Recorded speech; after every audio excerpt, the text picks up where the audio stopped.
There was probably a version of you not too long ago that could picture the future. Not in great detail, not a plan exactly, just a shape. Something ahead that felt at least possible, maybe even good. A life that was still being written, but that you had some quiet faith was being written towards something. And lately that shape has felt harder to hold. Not because anything dramatic happened, not because you gave up or stopped trying or decided the world wasn't worth it, but somewhere between everything that's been going on in the world, in the news, in your own life, that quiet faith became a little harder to access. And you've started wondering if this is just who you are now, someone for whom hope doesn't come easily, someone who has become, without choosing it, a little more guarded about what the future might hold. I want to sit with that today, because there is something happening beneath that feeling, something that has been documented carefully across hundreds of thousands of people across more than 20 countries. That explains why hope has become harder for this particular generation, at this particular moment, in a way that goes far deeper than attitude or disposition. This isn't about being negative. This is about what hope is actually made of, and what quietly depletes it. Let's start with what hope actually is, because the word gets used in ways that make it sound like a mood or a personality trait, or something some people simply have more of than others. Researchers define it differently. C.R. Snyder, a psychologist whose framework on hope has shaped decades of research and has been extended significantly through studies published as recently as 2024, described hope as a system. Not a feeling, but a structure built on two things working together: pathways and agency. Pathways thinking is the ability to see a route, to look at where you are and believe that there is a way to get somewhere else. Agency thinking is the belief that you are capable of taking that route, that you have enough in you to move. When both are intact, hope holds. When either one is missing, it doesn't just weaken, it structurally collapses. You can want a different future and still not be able to feel hopeful about it, because the architecture that holds hope together has been quietly undermined. And the important thing, the thing worth pausing on, is that this can happen not because of who you are, but because of what the world around you has been doing to those two components over time. Which brings us to what the research is finding right now. Tyler Vanderweel at Harvard University and Byron R. Johnson at Baylor University are the principal investigators of the Global Flourishing Study, the largest longitudinal investigation of human well-being ever conducted, with more than 200,000 participants across 22 countries. Their first wave of findings, published in Nature Mental Health in 2024, produced something that stopped researchers. Across country after country, the 18 to 24 age group reported the lowest flourishing scores of any age group. Not the middle, the lowest. In many nations, young adults scored lower on meaning, purpose, and life satisfaction than people in their 60s and 70s. And the finding that followed was even more quietly unsettling. There is a negative relationship between a nation's wealth and its citizens' reported sense of meaning and purpose. The countries that have more economic output, more material stability, more of what progress is supposed to look like, are not the countries where people feel most that their lives are going somewhere, which means the future that was promised has been arriving, and it's still not filling the space where hope used to live. You might know the version of this that happens when someone asks you about your plans. Not in a pressuring way, necessarily, just casually. What are you hoping for this year? Where do you see yourself in a few years? And you notice something. The answer doesn't come the way it used to. There is a pause before it, not because you haven't thought about it, you've thought about it constantly, but because somewhere in the translation from thought to words, you find yourself hedging, softening the corners of whatever you actually want, saying something that sounds like a plan, but is actually a version of a plan that's already been pre-adjusted for disappointment. You didn't decide to do that. It just started happening. Or maybe it's the version that shows up late at night. You're lying there and your mind goes somewhere, to the news, to something you read, to the low hum of everything that feels uncertain and out of reach. And there's a specific kind of heaviness that's different from sadness. Sadness has a shape.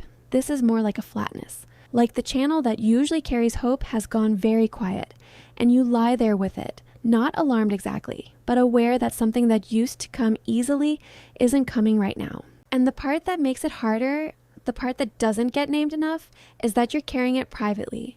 Because hope is supposed to be the thing you project, the thing you bring into a room, and when you can't find it easily, it feels like a personal failure. Like something is wrong with you specifically in a world where everyone else seems to be moving forward just fine. That gap between what hope is supposed to feel like and what it actually feels like right now is where a lot of people are living. And it has a name. Here is what the research is pointing toward and what I think is worth carrying out of this video. Hope isn't fading because you became less capable of it. Hope is structurally difficult to hold right now because the two things it runs on, a visible path forward and a belief in your own agency to take it, have been quietly and persistently eroded by conditions that are real and external and not a reflection of any failure in you. Hickman, Marks, Clayton, and colleagues, publishing in the Lancet Planetary Health in 2021 in one of the most widely cited studies on youth psychological distress in recent years, found that what young people are experiencing isn't just anxiety about the future. It is something researchers are now calling moral injury, the psychological distress that arises when you witness actions that violate something you believe in at a core level and you cannot stop them. The distress young people feel about climate change, about government inaction, about an economy that doesn't seem to be building toward the lives they were told it would build. This isn't irrational fear. It's what happens when the pathway you were told would be there turns out to be harder to find than expected, and when the adults and institutions that were supposed to help you find it don't show up. Lewandowski and colleagues also in the Lancet Planetary Health in 2024 extended this specifically to young adults in the US, finding that climate-related distress is shaping how this generation thinks about and plans for the future, not just how they feel in the present. When you understand this, something shifts, because the question stops being, why can't I just feel more hopeful, and becomes, what has been asking so much of my hope for so long, and where did I start believing that was my fault? This is the thing worth sitting with. Hope hasn't left you. It has been carrying more weight than it was ever meant to carry. And what you're feeling is not weakness. It's exhaustion. That's not a small distinction. A person who has lost hope needs to find it again. A person whose hope has been worn down by sustained, legitimate pressure needs something different. They need to stop being asked to manufacture hope in conditions that make it genuinely hard, and to start understanding what has been asking so much of them for so long. There's something I want to sit with before we close. Every tradition that has thought carefully about hope, long before researchers gave it scales and frameworks, understood something that the data is only recently confirming. Hope was never described as certainty about the future. It was always described as the choice to move towards something even when the path ahead was not fully visible. The willingness to hold open the question of what might be possible without demanding an answer yet. The kind of hope that erodes under pressure, the kind that requires everything to be fine in order to function, was never the most durable kind. It was the surface kind. The kind that depends on conditions being right. There is a quieter kind underneath, one that doesn't ask the world to be manageable before it shows up. One that isn't performing optimism or pretending the weight isn't heavy. One that just stays, that keeps the door open even when the room behind it is uncertain. You don't have to manufacture that. You can't manufacture it, but maybe you can stop confusing its absence with your own. The path forward is unclear for a lot of people right now. That is true. And inside that truth, something can still hold. Not because the future is certain, but because you are still here, still paying attention, still asking what might be worth moving toward. That's not nothing. That might be exactly where hope starts.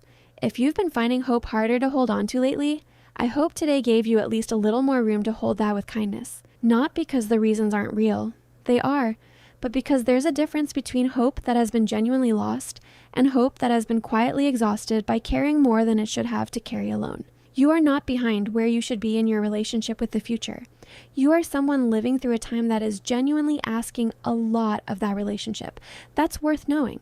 If this video kept you company today, maybe there's someone else who could use that company too. And if you want to sit with us again sometime, the door is always open. Take your time. Find your still.